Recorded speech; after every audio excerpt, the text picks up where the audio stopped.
Nah, saudara yang dikasihi Tuhan, hari ini kita masuk lebih dalam pada psikologi pendidikan agama Kristennya. Nah, hari ini kita mendalami tentang konsep manusia menurut Alkitab dan psikologi serta aplikasinya bagi prinsip belajar. Jadi kita lihat bagaimana Alkitab memandang manusia yang belajar dan bagaimana ilmu psikologi memandang manusia yang belajar. Jadi masing-masing nanti perspektif Alkitab tentang manusia yang belajar dan psikologi tentang manusia yang belajar, kita ambil aplikasinya, kita terapkan untuk menjadi sebuah prinsip dalam belajar. Jadi ini akan menjadi modal pengetahuan bagi saudara nanti untuk bagaimana saudara akan melihat makhluk, ya, makhluk yang halus itu, ya. Anak-anak itu kan makhluknya halus gitu ya. Yang apa namanya, yang lugu itu, ya. Jadi jangan dimarah-marahin.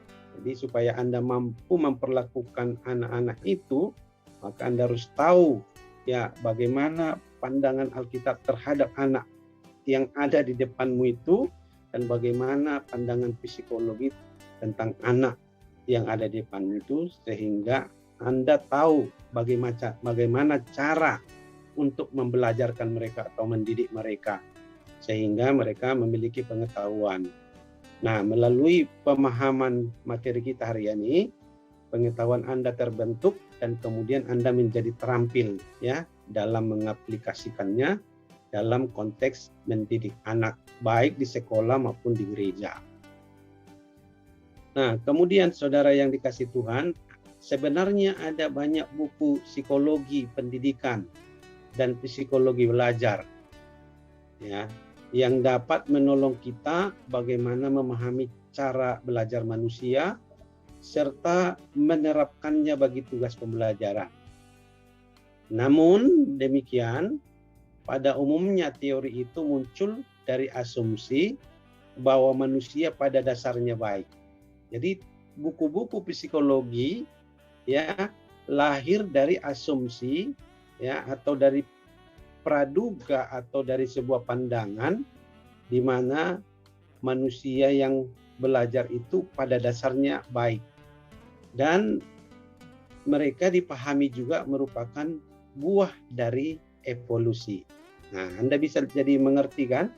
Jadi kalau kemarin kita menyinggung tentang adanya pergesekan antara psikologi dengan iman Kristen, di sini salah satu letaknya. Jadi asumsi yang membentuk ilmu pengetahuan pada psikologi ya lahir dari ya pernyataan bahwa manusia pada dasarnya baik dan manusia itu adalah buah evolusi. Tentu ini bertolak belakang dengan pandangan Alkitab, gitu ya. Karena kalau pandangan Alkitab dikatakan bahwa pada dasarnya manusia itu dikandung dalam dosa. Ya, jadi dari dalam kandungan saja dia sudah berdosa, gitu ya. Jadi bukan dalam kondisi baik. Ya, manusia yang berdosa itu ya seperti dikemukakan di dalam Roma pasal 3 ayat ayat 23 ya. Bahwa pada dasarnya manusia itu telah berbuat dosa, gitu ya. Telah hilang kemuliaan Allah di dalam hidupnya. Kemudian nanti kalau Anda pelajari konsep total depravity di dalam Yesaya pasal 60 ya, Anda akan ketemu dengan pernyataan bahwa segala usaha kebajikan yang telah dilakukan oleh manusia itu di hadapan Allah itu seperti kain kotor, gitu ya. Jadi kita ketika berdosa kita seperti tinggal puing-puing saja. Jadi kemudian jalan penyelesaiannya itu adalah di dalam Roma pasal 6 ayat 23 kan. Jadi harusnya manusia itu dihukum, kata Roma 6 ayat 23. Tetapi kemudian ada komanya di situ yang menjadi berita baik bagi kita.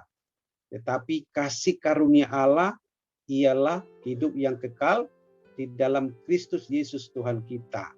Jadi manusia yang jadi puing-puing itu, atau yang sudah tinggal puing-puing itu, yang segala usaha kebajikannya menjadi hal yang menjijikkan di hadapan Tuhan, jalan terbaiknya adalah harus berjumpa dengan Yesus.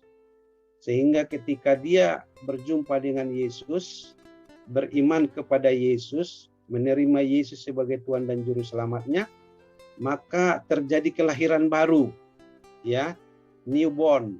Anda menjadi ciptaan yang baru, karena yang lama itu sudah tinggal puing, gitu ya. Anda menjijikkan di hadapan Tuhan karena dikandung di dalam dosa. Lalu kemudian Anda berjumpa dengan Tuhan, ya. Lalu kemudian Anda menerima Yesus dan percaya Yesus adalah Tuhan dan Juru Selamat. Lalu kemudian Anda diciptakan ulang oleh Tuhan, ya, dilahirkan kembali. Jadi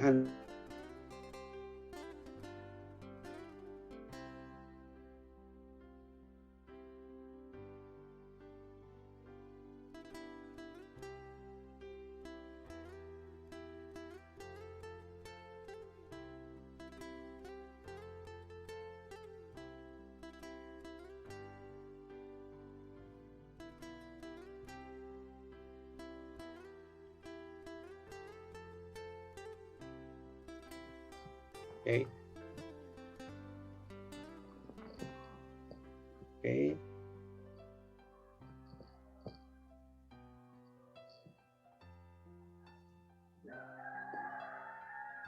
You cannot zoom, minimize.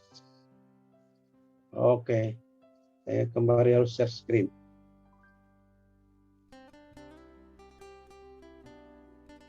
Maaf ya. Jadi, ya.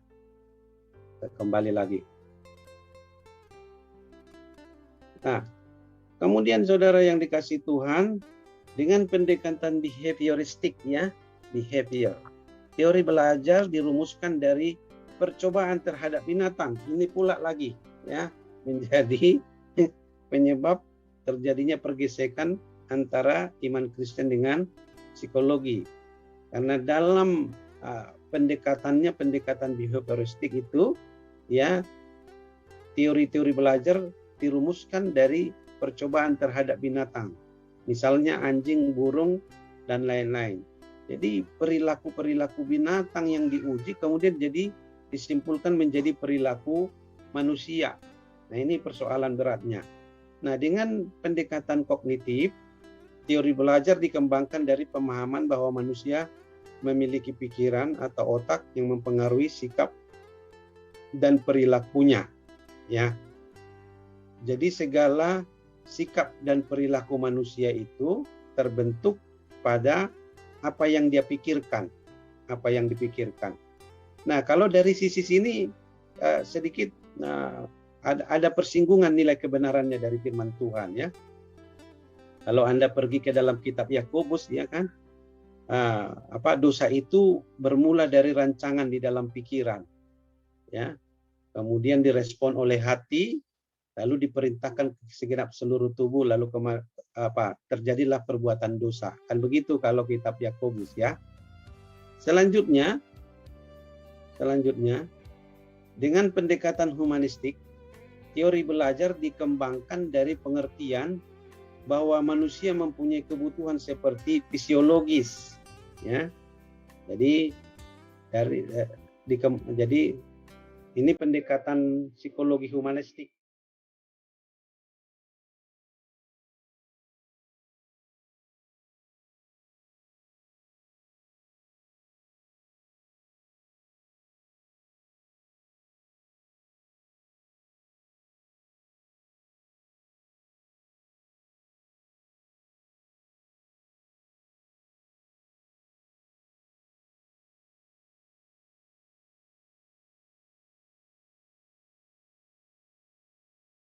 Harus dituntut ini itu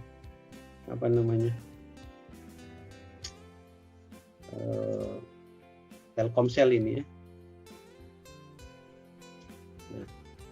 Oke, saudara yang dikasihi Tuhan, bisa kembali ya. Baik, kita terus ya. Jadi pendekatan humanistik, teori belajar dikembangkan dari pengertian bahwa manusia mempunyai kebutuhan seperti fisiologis, rasa aman, dikasihi, mengasihi. Jadi makna dari semua ini adalah kalau Anda ingin membelajarkan orang, perhatikan dulu ya. Jangan-jangan rendahnya minat dia belajar karena kebutuhan fisiknya belum terpenuhi.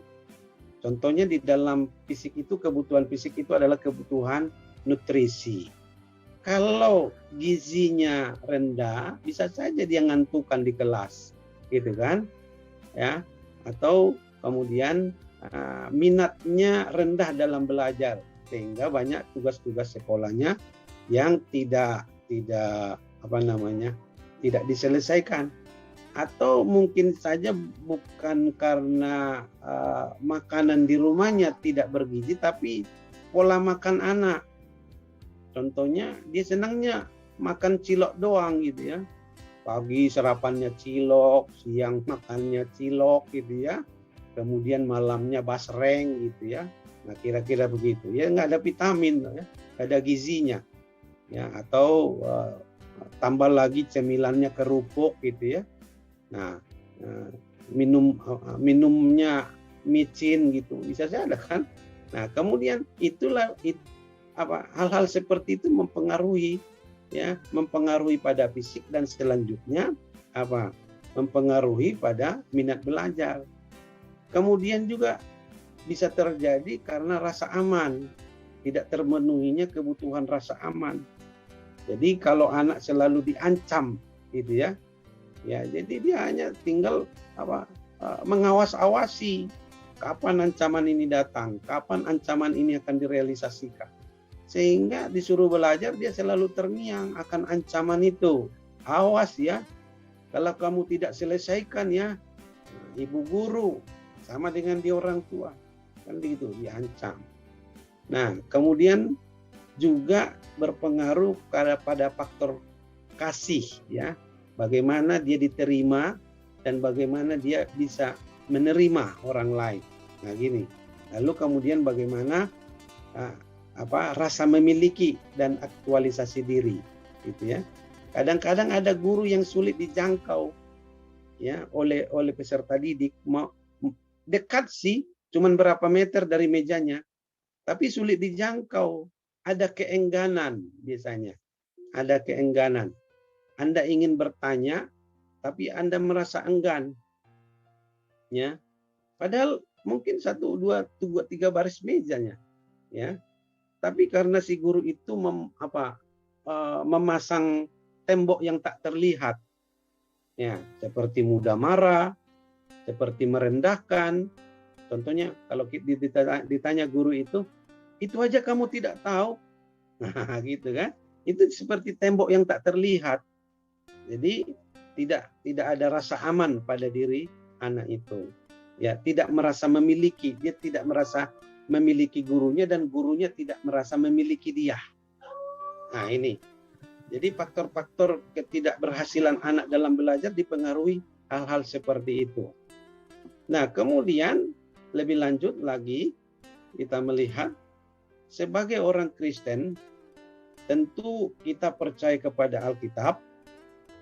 Dia adalah Roh Allah yang menjelma ya dalam bentuk tulisan. Ya, ingat kan Yohanes pasal 1 itu pada mulanya adalah roh. Ya, Allah itu adalah roh. Ya. Kemudian dia menjadi sabda atau roh yang menjelma menjadi firman yang tertulis. Ya. NRK enologos kai enologos prostonteon. Kai.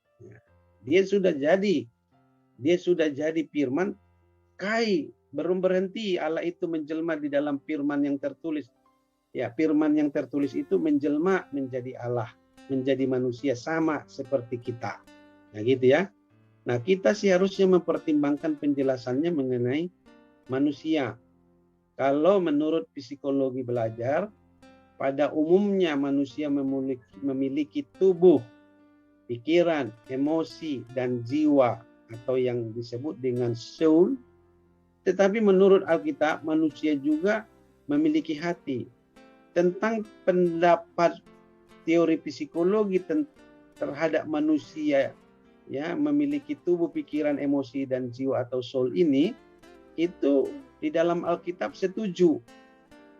Tetapi ada tambahannya di dalam Alkitab, di mana manusia juga memiliki hati. Ini yang tidak ada dalam teori psikologi, dalam ilmu psikologi. Tidak ada perhatian psikologi terhadap hati manusia. Karena ini tidak dimengerti atau tidak dipahami dalam ilmu psikologi. Apalagi juga manusia itu punya suara hati atau hati nurani dan roh atau spirit. Nah, suara hati atau hati nurani ini. Jadi di dalam perspektif Alkitab, hati itu menggunakan dalam bahasa Yunani menggunakan dua istilah, ya, yaitu yang pertama istilah sark, bukan hiu ya, ini bahasa Yunani, sark. Lalu kemudian synedesis. Nah, sark ini kalau Anda baca Alkitab, kalau disebut hati-hati yang bagaimana?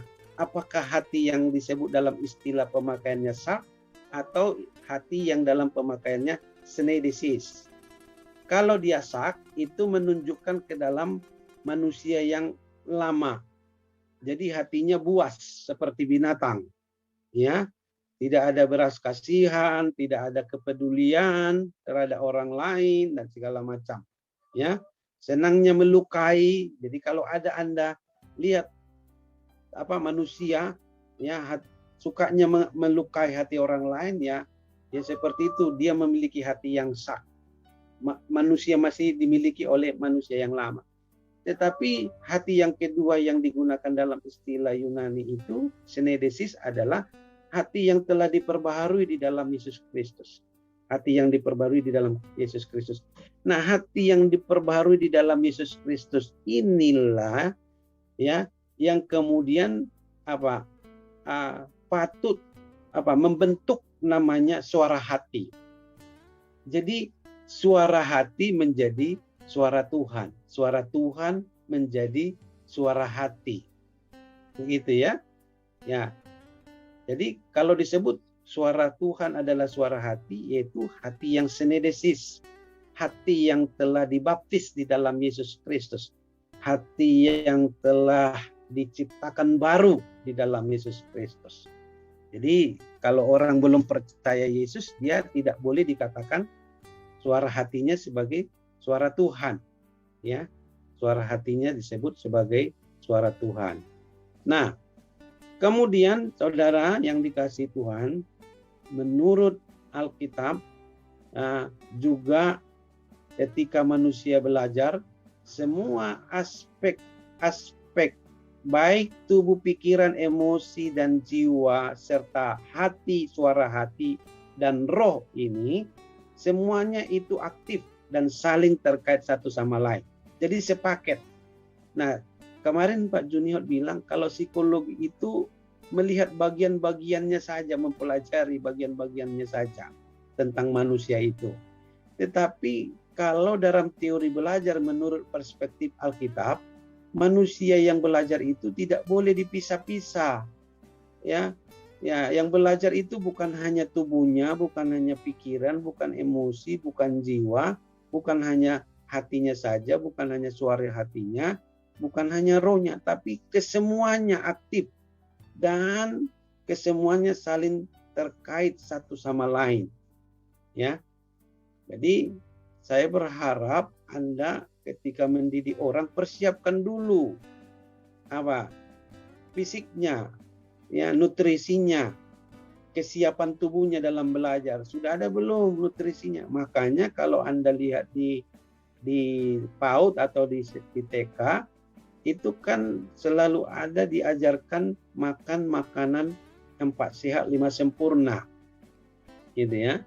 Itu supaya mengirim sinyal kepada orang tua, supaya orang tua memenuhi aspek kebutuhan jasmani ini, kebutuhan fisiologis ini, gitu ya.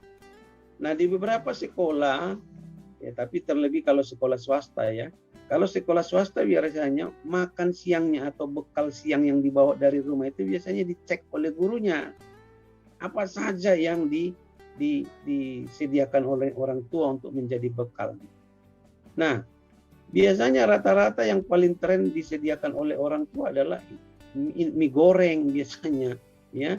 Mie goreng saja tiap hari, mie goreng gitu sampai muak anaknya. Ya, kalau enggak telur ceplok gitu ya. Ya, cara termudah. Nah, kalau guru yang bagus kemudian akan memperingatkan kepada orang tua supaya menunya itu bervariasi. Ya, bukan hanya mie goreng, Indomie, ya, telur ceplok, sosis goreng, ya, gitu aja biasanya yang menu bekal siang anak-anak. Nah, selain Anda harus perhatikan faktor faktor fisiknya, ya rasa aman, ya, supaya pikirannya tenang. Beri dia rasa aman. Ya, rasa aman itu ya, juga dikasihi dan mengasihi, memiliki dan apa. Kalau ini semua tidak ada, maka pikirannya terganggu, terbelah.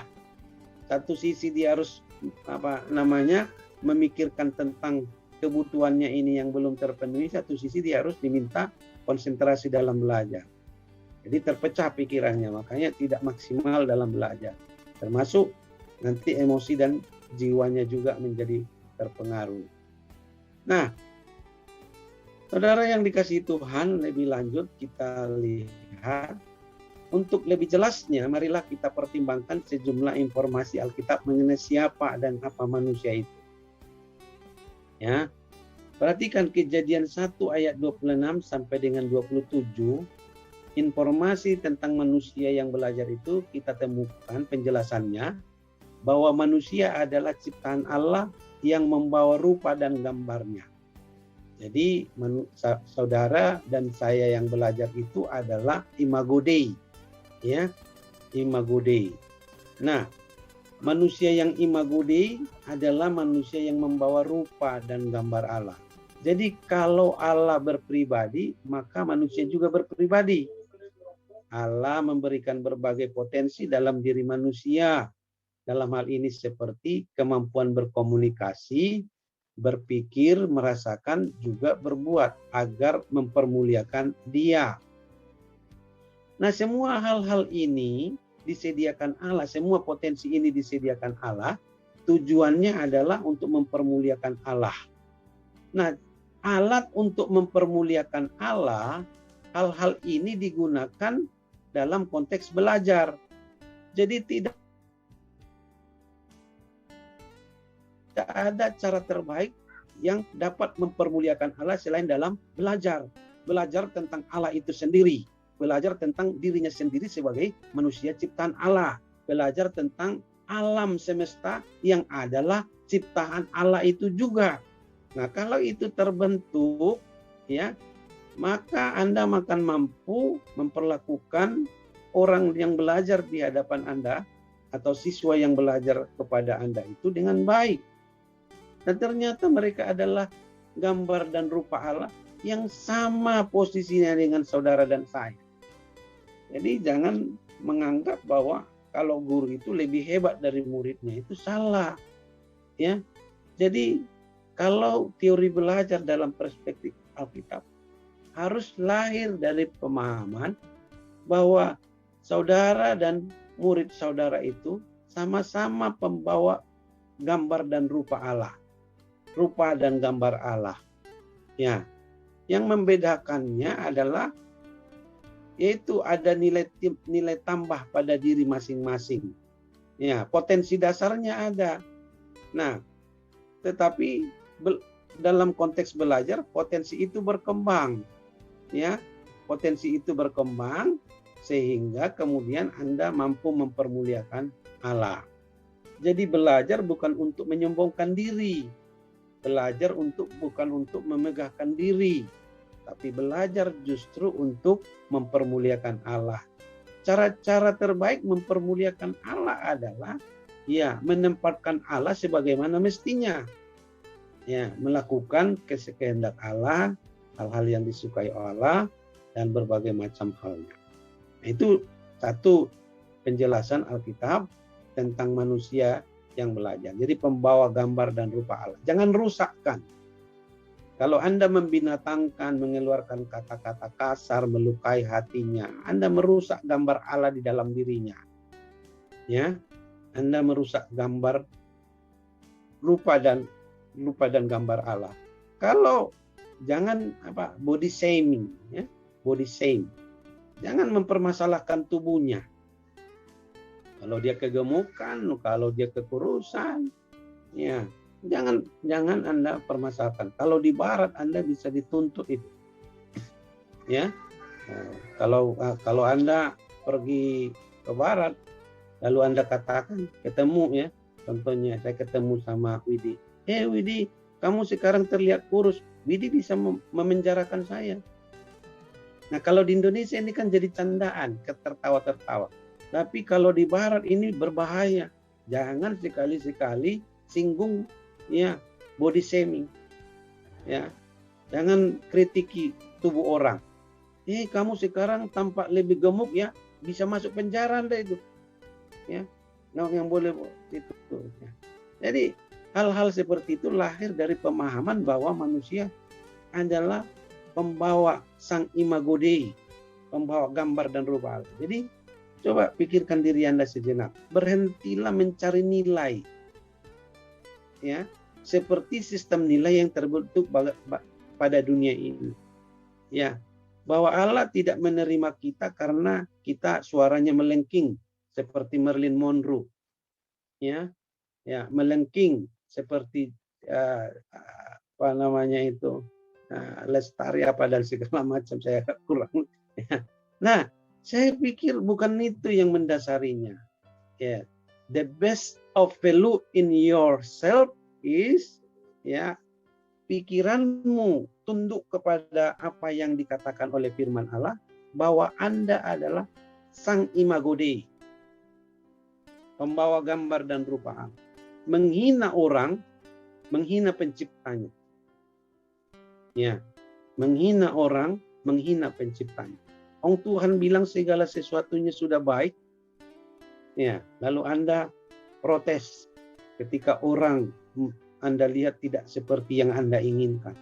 Kan Tuhan menciptakan seseorang bukan untuk berdasarkan keinginan orang-orang lain atau bukan untuk keinginan ayah dan ibunya, bahkan bukan untuk keinginan itu. Tapi Anda kembali diingatkan kepada kitab Yeremia kan, bahwa kita diciptakan untuk kemuliaan Allah, gitu ya, bukan untuk kepentingan siapa-siapapun, ya. Nah, saudara yang dikasihi Tuhan, selanjutnya kita melihat lagi Kejadian pasal 2 ayat 7. Di sana firman Tuhan mengemukakan bahwa manusia yang diciptakan Allah itu terbentuk dari debu tanah dan padanya dihembuskan nafas kehidupan, atau dalam bahasa Ibrani disebut kata istilah nefes hayah. Nah, jika manusia dibentuk Allah dari debu dan tanah, berarti manusia sebagai individu atau pribadi itu memiliki dimensi fisik atau jasmani yang terkait pada alam. Di samping itu, manusia memiliki aspek non-fisik atau rohani seperti spiritual, adanya nefes saya, itu membuat manusia membutuhkan Allah di dalam seluruh kehidupannya. Jadi apa yang dapat kita pahami perspektif manusia yang belajar dari kitab Kejadian pasal 2 ayat 7, yaitu kalau Anda mengajar anak, jangan pisahkan manusia dari alamnya. Ya.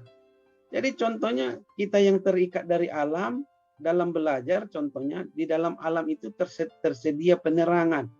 Karena itu kalau Anda memfasilitasi pembelajaran di ruang kelas, lihat faktor penerangannya.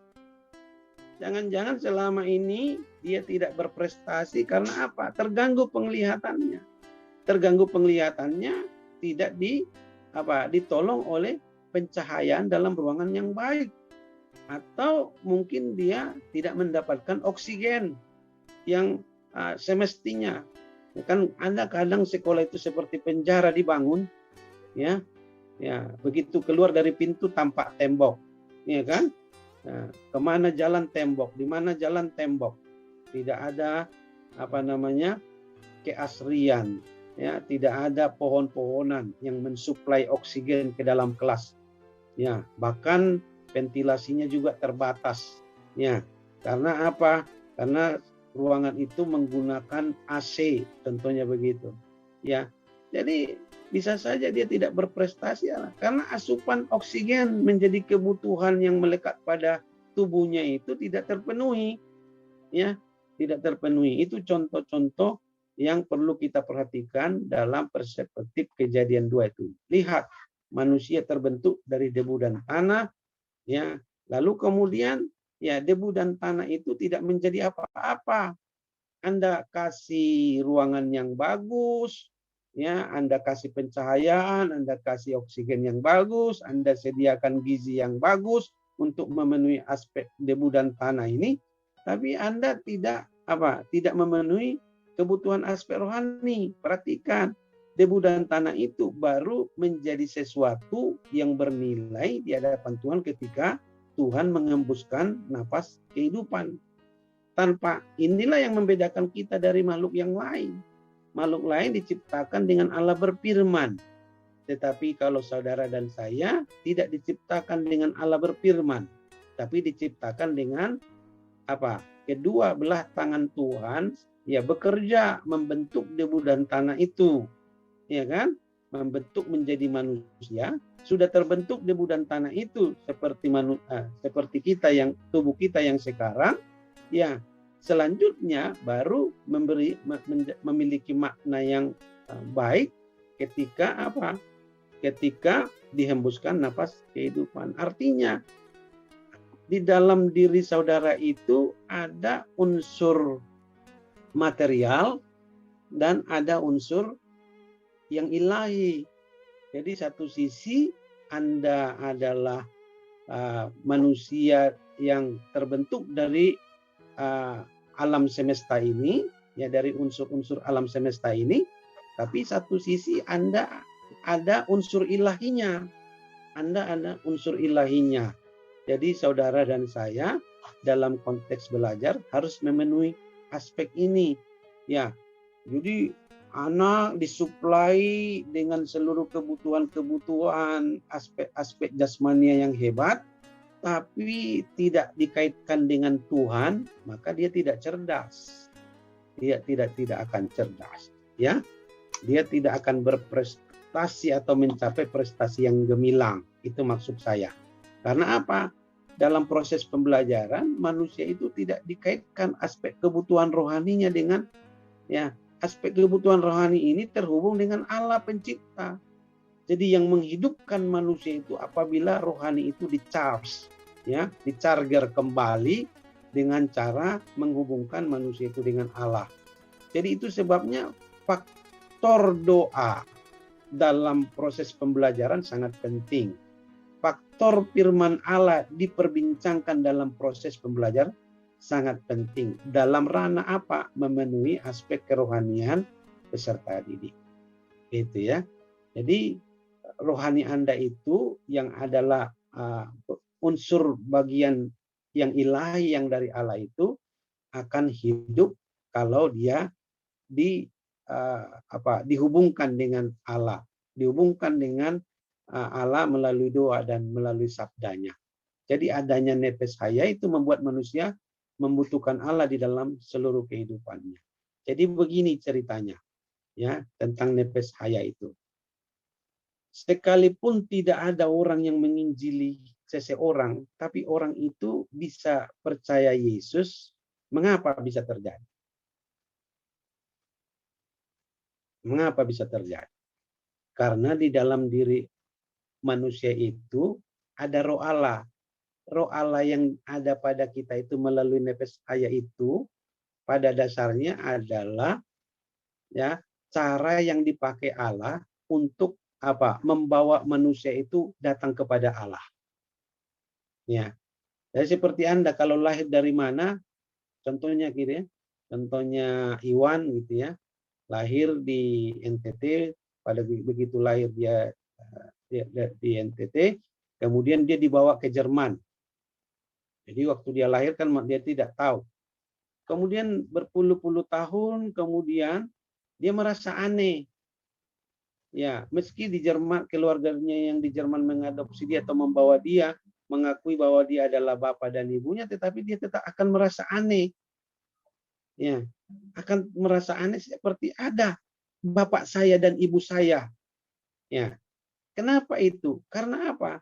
Karena rahim yang melahirkan itu, ya, rahim yang melahirkan itu, ya, atau DNA atau darah daging yang sebenarnya yang melahirkan dia itu menuntun dia untuk mencari. Ya, itu sebabnya di kemudian hari dia menyelidiki, benarkah keluarga ini keluarga saya yang sebenarnya, ayah kandung atau ibu kandung saya, ya kan? Lalu kemudian sesudah dia teliti mulai terang benderang, lalu dia cari ayah dan ibu kandungnya. Kan banyak yang di artikel-artikel itu ya, di berita itu ya, yang kemudian puluhan tahun berjuang mencari ayah dan ibu kandung. Sama seperti itu, ya. Manusia itu karena ada unsur ilahi itu akan membawa dia untuk mencari Tuhan. Unsur manusia itu akan mencari. Jadi kalau Anda tidak memenuhi aspek rohani di dalam konteks belajar, maka tidak akan tercapai sebuah pembelajaran yang apa? Yang mencapai tujuan belajar sebagaimana definisinya, gitu ya. Jadi faktor doa, faktor pujian. Jadi ketika Anda membuka kelas, berdoa, menyanyi, ya, memperbincangkan firman Tuhan, itu adalah bagian penting. Jangan bilang nggak penting. Itu bagian penting.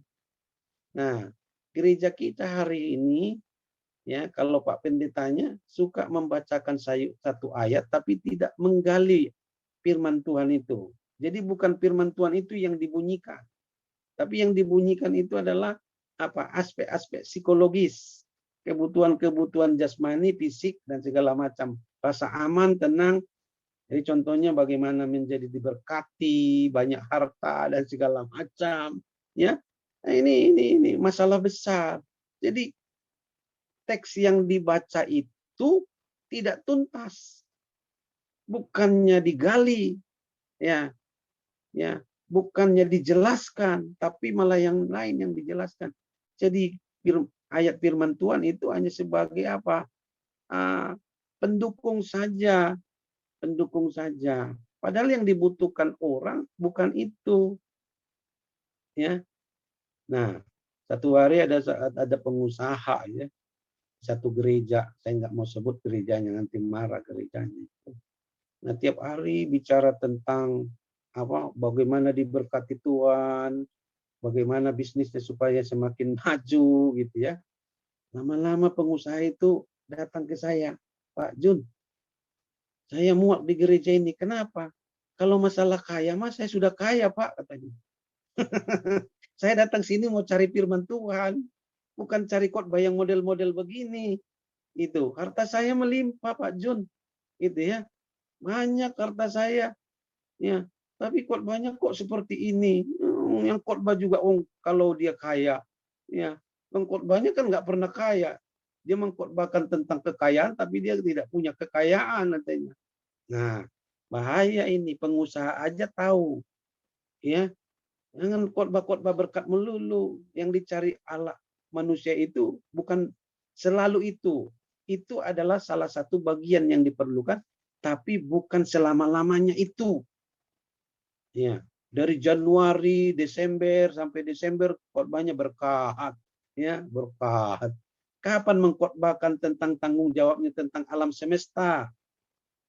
Tanggung jawabnya terhadap manusia dan sesama. Kan begitu ya. Tanggung jawabnya terhadap keluarganya. Kan banyak orang menelantarkan keluarganya demi pelayanan, atas nama pelayanan. Nah, kira-kira begitu ya, saudara yang dikasihi Tuhan. Nah, selanjutnya, oh, sudah, oke, masih ada waktu ternyata. Saya pikir sudah mau habis. Nah, untuk lebih jelasnya, marilah kita perhatikan sejumlah informasi Alkitab mengenai siapa dan apa manusia itu. Jadi, kita lihat. Oke, sudah di mana kita? Sorry. Nah, ini dari sejak. Oke. Nah, dari perjanjian itu, saya buka, ini kan perspektif manusia yang belajar dari kitab Kejadian. Nah, ini dari perspektif perjanjian baru. Nah, dalam Markus 12 ayat 29 dan 30, dia menegaskan perkataan Yesus agar kita mengasihi Allah dengan segenap hati, jiwa, kekuatan, dan akal budi. Itu berarti pada diri manusia terkandung aspek lahiriah dan non-lahiriah, aspek material dan non-material dalam satu kesatuan. Jadi bukan dipisah-pisah. Ya, makan itu tidak rohani, berdoa itu rohani. Enggak. Makan dan berdoa itu sama-sama menjadi satu kesatuan. Gitu ya. Jadi itu sebabnya sebelum makan Anda berdoa gitu. Ya. Nah, hati biasanya dianggap sebagai pusat kehidupan dalam diri manusia, tempat pertimbangan, perasaan dan sikap juga kehendak. Nah, jadi jangan seperti teman saya, ya, di meja makan, ya, dia langsung makan kan. Lalu saya tanya, kamu kok nggak berdoa? Nanti ajalah saya berdoa. Kapan? Ya, kemarin kan saya udah berdoa 1 minggu ini. Jadi gini, Jun katanya. Waktu hari Minggu saya doa, Tuhan berkati semua yang saya makan 1 minggu ini. Gitu. Ya, jadi nggak berdoa lagi dia. Ya, karena udah didoain. Tuhan, apapun yang saya makan hari Senin berkati, hari Selasa berkati, ya, sampai hari Sabtu. Dah. Nanti minggu depan baru saya doa lagi untuk minggu yang akan datang, gitu. Ya, saya nggak tahu dapat dari pikiran mana itu. Ya, nah, itu pikiran manusia yang masih berdosa kelihatannya, belum dibaptis itu. Atau mungkin ketika dia dibaptis, apa? Nah, jidatnya ini nggak ikut tenggelam. Ya, cuman sampai sematanya doang gitu. Kan dia takut waktu dicemplungi, jangan-jangan saya malah dicemplungkan benar sama pendeta ini, lalu saya mati di dalam. Jadi di airnya agak tahan dikit, gitu ya. Jadi separuh terbaptis, gitu ya. Nah, kemudian saudara yang dikasihi Tuhan, ya, lebih lanjut, ya. Dalam informasi Injil Lukas 2 ayat 40 dan ayat 52, di situ kita melihat bagaimana penjelasan Tuhan Yesus, ya, di mana dia bertumbuh dalam fisiknya, dalam hikmat, dalam spiritual dan dalam aspek sosialnya. Jadi pertumbuhan Tuhan Yesus sebagai manusia sejati, ya, ya, tidak terpisah-pisah pertumbuhannya, ya, tapi bertumbuh secara bersamaan. Fisik bertumbuh bersama hikmat dan kerohanian dan aspek sosialnya, ya. Jadi bukan kadang-kadang bertumbuh fisiknya, hikmatnya nggak bertumbuh, spiritualnya nggak tumbuh, sosialnya nggak tumbuh, gitu ya. Ada sosialnya tumbuh tapi fisiknya nggak tumbuh. Nah, contohnya gimana itu, Pak? Anda lihat ada satu kasus anak seperti bapak-bapak ngomongnya, ya, usianya masih anak-anak, tapi kalau ngomong seperti orang tua. Nah, sosialnya bagus, tapi tidak terbarengi dengan pertumbuhan fisiknya. Ya, duluan lebih tua. Makanya Pak Junior bilang tadi kemarin kan, yang kalau wajah-wajah itu jangan muncul kayak kayak berbeban berat kayak emak-emak, ya, lagi mikirin harga cabai, ya, yang terus naik, ya, atau harga daging babi ya di Bandung ini, ya, tinggi sekali, ya, sudah di atas harga daging sapi. Mikir ya kapan daging babi turun, ya, gitu ya, kapan harga cabai, mukanya ya, ya, nikmatilah apa namanya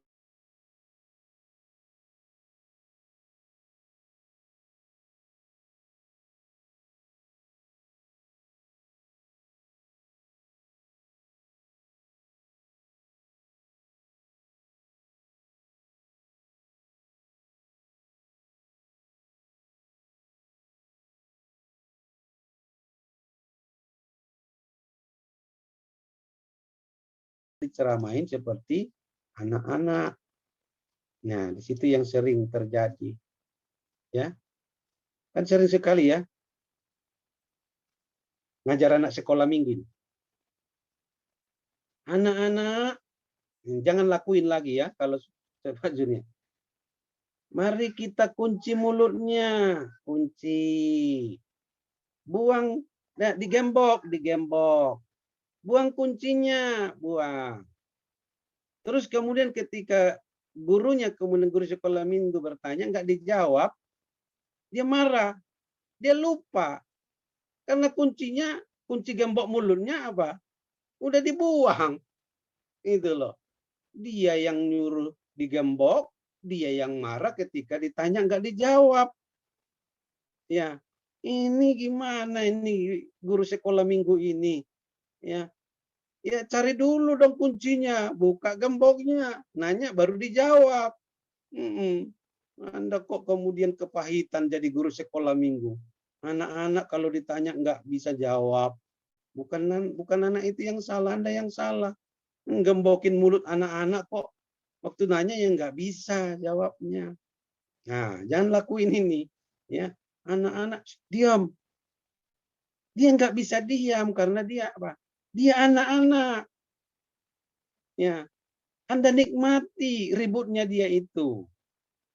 Ya, karena memang itulah tingkat perkembangan.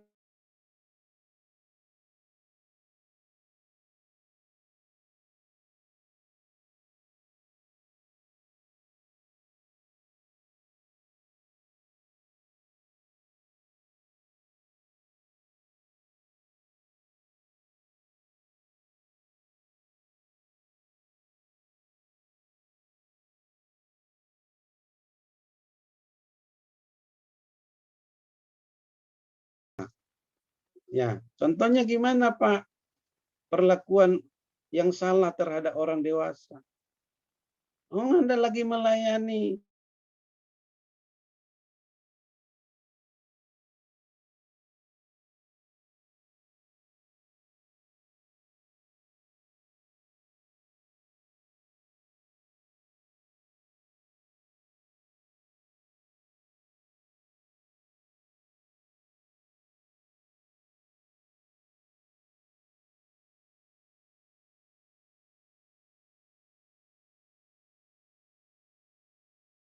Tidak lanjut itu ibadah.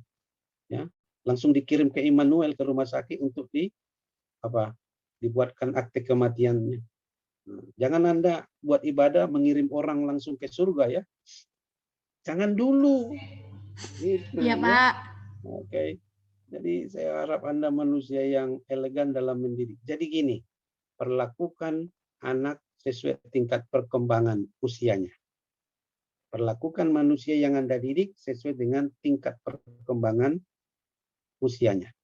Anak-anak diajak berjingkrak, memang itu maunya. Orang tua disuruh nyanyi, ya sayup-sayup, ya lemah gemulai, karena memang itu kemampuannya. Kira-kira begitu.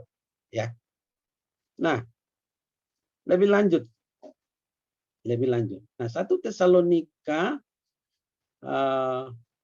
mengemukakan ucapan berkat Rasul, di dalamnya terkandung konsep manusia terdiri dari jiwa dan roh. Jadi ini mengulangi lagi. Jadi dalam konteks ini Anda lihat semua aspek di dalam diri manusia yang ada unsur material dan ada unsur ilahiynya, semuanya harus dipenuhi dalam aspek belajar.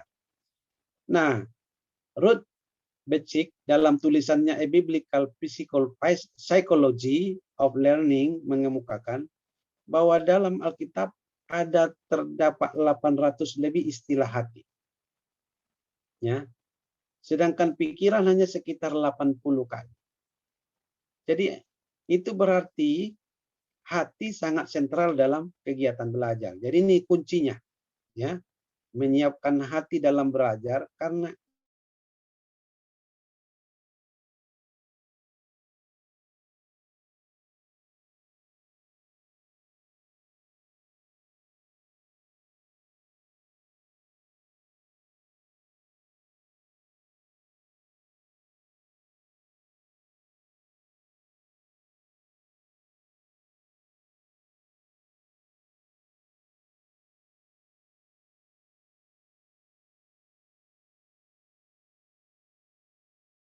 sekali, ya, keluar masuk. Lantas teman-teman kalau lagi kuliah seperti ini naik pitam, ya. Nah, hati anak harus dipersiapkan, dimotivasi supaya memiliki hak set, komitmen untuk belajar dan berdisiplin sehingga hatinya sangat mengasihi Tuhan. Pikiran diaktifkan melalui informasi, ya. Jadi kalau hati diaktifkan melalui apa? Melalui penerimaan dan diterima, ya. Jangan membangun tembok yang tak terlihat. Dalam pemahaman Becik, kasih dan penerimaan orang tua guru amat sentral dalam menyiapkan hati, ya. Jadi untuk giat mencari dan mempertimbangkan informasi yang didengar dan dibacanya. Kalau hatinya senang, suruh apa pasti dia mau. Suruh belajar apa pasti dia. Gitu ya. Nah, sekarang tiba pada aplikasi. Jadi sejumlah informasi yang kita dapatkan dari Alkitab tentang manusia yang belajar, sekarang kita bagaimana pengaplikasiannya. Nah, yang pertama, manusia makhluk berdimensi fisik jasmani yang menurut sains memiliki syaraf, kelenjar, kerangka, sistem pencernaan, sistem pernapasan, sistem sirkulasi, dan sistem pembuangan. Karena itu kesehatan fisik mempengaruhi aktivitas belajar. Penginderaan penting dalam kegiatan belajar, ya. Jadi sekali lagi, buatlah pencahayaan yang bagus, ya. Buatlah media-media yang bagus dalam pembelajaran. Berilah bacaan-bacaan yang jelas, jangan yang sudah rabun-rabun, ya. Atau berilah soal-soal yang jelas, ya. Nah, yang mudah didengar, mudah dibaca. Informasi diperoleh lewat penginderaan dan kita membentuk persepsi melalui belajar melalui informasi itu. Bahkan kita mampu mengingat apa yang kita anggap berkesan dan bermakna melalui apa? Informasi, ya. Lewat penginderaan itu. Jadi Anda terkesan karena Anda lihat dan Anda dengar. Ya. Jadi orang akan terkesan di dalam kelasmu dengan apa yang dia dengarkan dari Anda dan apa yang dia lihat dari Anda. Jadi Anda seperti chef, menu-menu apa yang ingin Anda perlihatkan kepada peserta didik dan yang dapat dicicipi dari Anda, yang dapat dirasakan dari dunia. Kedua, manusia adalah makhluk sosial. Jadi tentu dalam hal ini nggak boleh memisahkan, ya, seseorang dari temannya dalam belajar, ya. Jadi orang tua dan anak saling melengkapi dalam kegiatan belajar. Perlu juga kali-kali menghadirkan orang tua di dalam kelas bersama dengan anak. Ya, buatlah programnya.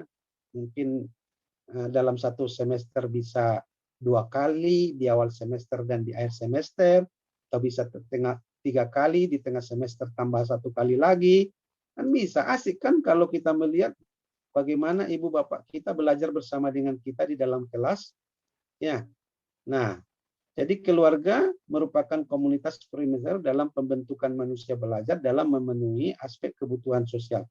Kalau di dalam keluarga anak tumbuh bersosialisasi dengan baik, maka di luar dia akan menjadi manusia yang bagus dalam bersosialisasi.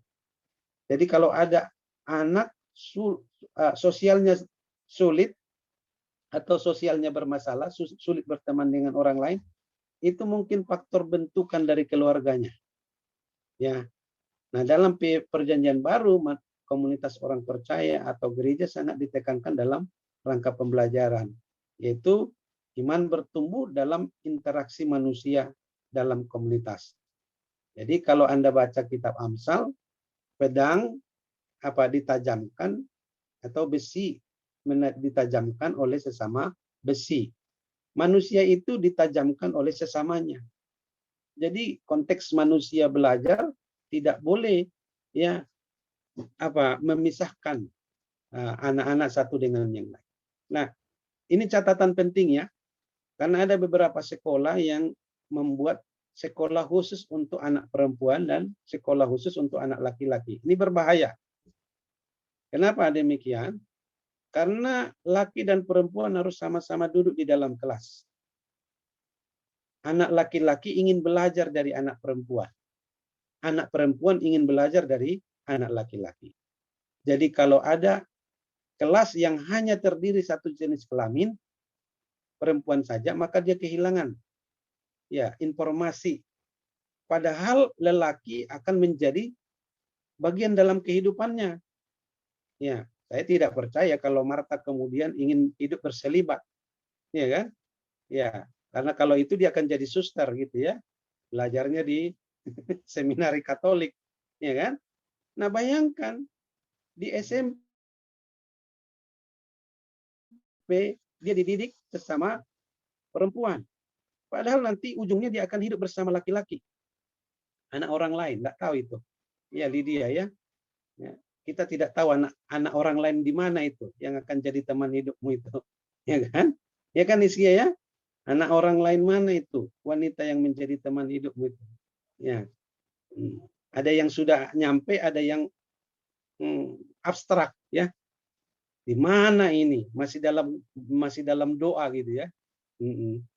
Ya, apa calon pasangan hidup itu lagi dikirim, lagi dikirim, jereng gitu ya kan.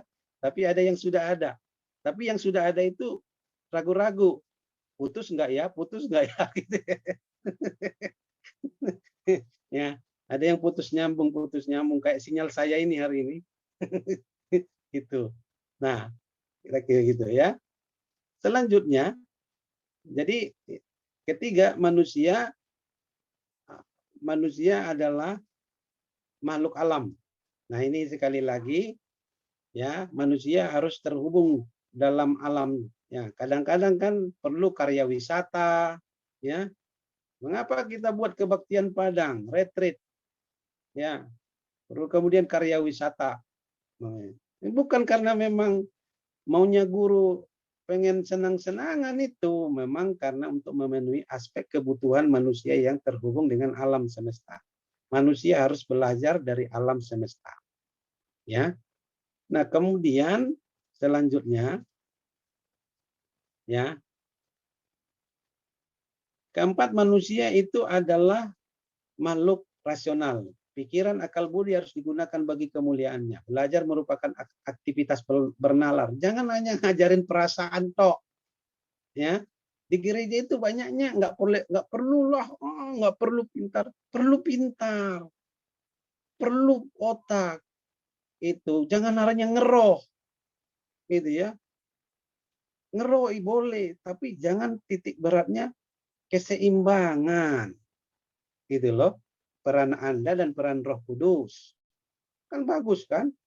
Jadi jangan hanya menyerahkan tanggung jawab Roh Kudus pada diri Anda, tapi Anda nggak bertanggung jawab pada diri Anda sendiri.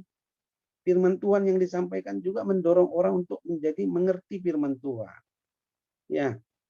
Nah, kemudian selanjutnya yang kelima, manusia makhluk spiritual. Manusia aktif dalam belajar untuk pertumbuhan imannya. Ketika roh manusia didiami oleh roh Allah, dipenuhi, dipimpinnya, maka ia semakin memahami kebenaran dan hidup sesuai dengan kebenaran Tuhan. Jadi sekali lagi, sering-seringlah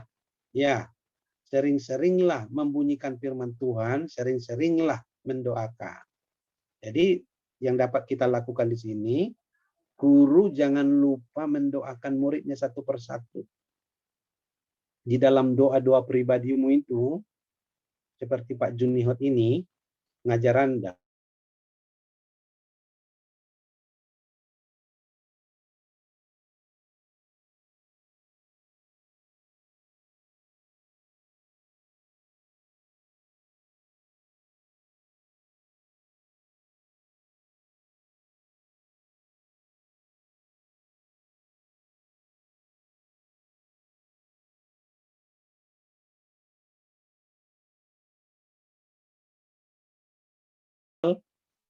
Yang hari ini agak sedikit nakal, gitu ya.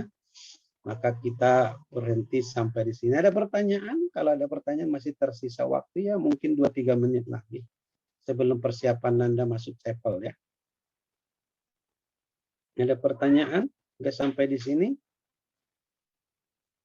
Ada ide? Ya, ada pikiran? Semangat lah ya.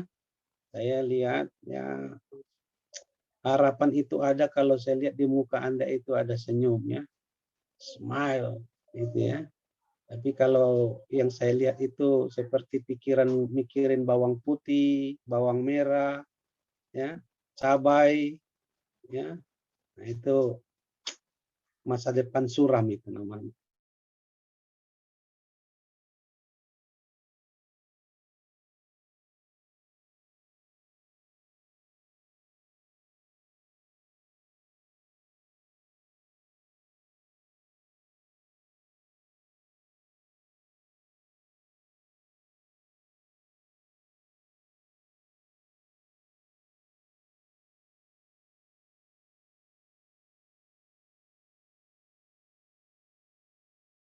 Sekali lagi, besok kita tidak ada kuliah filsafat pendidikan agama Kristen, karena waktu itu Anda pakai untuk mempersiapkan tugas kelompok untuk dipresentasikan pada hari Rabu ke depan. Ya, semua siapa yang sudah itu, Mas? Semua ya, semua mempresentasikan. Thank you. Sampai di sini. Siapa yang mau berdoa? Widi lah, Widi. Yang supaya jangan mikirin beras dulu. Harga beras memang naik, Widi ya. Iya, Pak. Silakan. Mari kita bersatu di dalam doa. Bapak, terima kasih Tuhan. Kami bersyukur Tuhan pada saat pagi hari ini kami telah menyelesaikan untuk kuliah kami ya Tuhan. Kiranya Tuhan apa yang Bapak lihat ya Tuhan yang jelaskan tadi, biarlah Tuhan dapat melekat dalam hati dan pikiran kami ya Tuhan. Terima kasih Tuhan. Kami berdoa dan bersyukur. Haleluya. Amin. Amin. Baik, sampai ketemu di ruang yang Maha Kudus ya. Tanpa memikirkan cabai, harga cabai ya. Ya, Pak.